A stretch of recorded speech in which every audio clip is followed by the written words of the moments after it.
the location of a printing press, whether it's behind the wall or something that is out in the free world. Its location. A professor says prison is a coercive environment that needs special protections. Kennedy says people are there for a reason. Welcome to American Hearings. This exchange gets personal fast, and neither side backs down.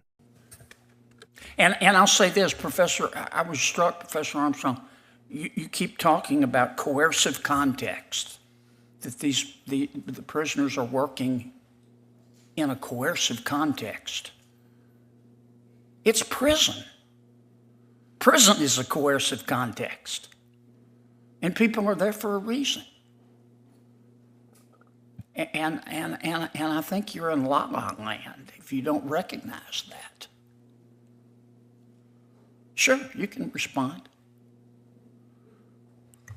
Thank you so much. So I think the point is, in fact, that it is prison, but it is when prison is combined with being forced to work in certain environments that it can lead to dangerous conditions. And so I think about... You have no empirical evidence of that. I think that I do. So another life of mine is... We can all cherry pick. I mean, people who work get hurt sometimes, whether you're in prison or you're out. Yeah. Okay? So I agree. What I'm talking about, and I think is really important to remember, is that our incredible system of justice will sentence somebody to a certain number of years. But what they're not sentenced to is to lose a limb or to lose a finger, because they're working on defective equipment that isn't subject to the same rules. Simply the location of a printing press, whether it's behind the wall or something that is out in the free world. Its location should not determine to what extent it is a regulated piece of equipment. And you make a valid point, but I've read some of your writings and some of your work, and I just get the impression that you almost think we shouldn't have prisons. That people, there's no free will. That people don't choose to commit crimes, and then if they do, they shouldn't be held responsible for them. And I just don't think you're entitled to that opinion. It's America. And, I don't think I've written that anywhere. To teach your kids that, but I just don't think I don't think most fair-minded Americans agree with you. And that's just my opinion. I'm happy to have discussion, and I thank my friend Senator Booker for calling it. But you all seem to forget the fact that we're talking about prison, folks. And people are in prison for a reason.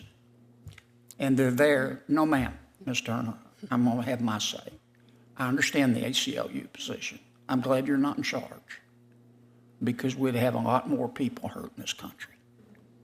I'd love to continue the conversation with you, Senator Kennedy.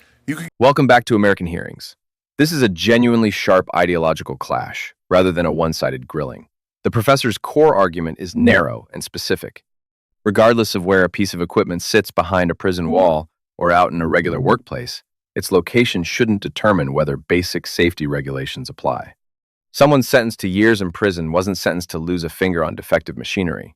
Kennedy pushes back on what he frames as a broader undercurrent in the professor's writings, suggesting he detects skepticism about incarceration itself, free will, and personal responsibility for crime.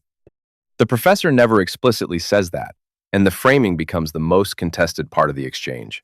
The most heated moment comes when Kennedy tells the professor he's glad he's not in charge, suggesting more people would be hurt under a more permissive approach, a claim the professor doesn't get a chance to fully rebut before time runs out. It's unresolved, but a clear window into a real philosophical disagreement about prison labor reform. Subscribe to American Hearings.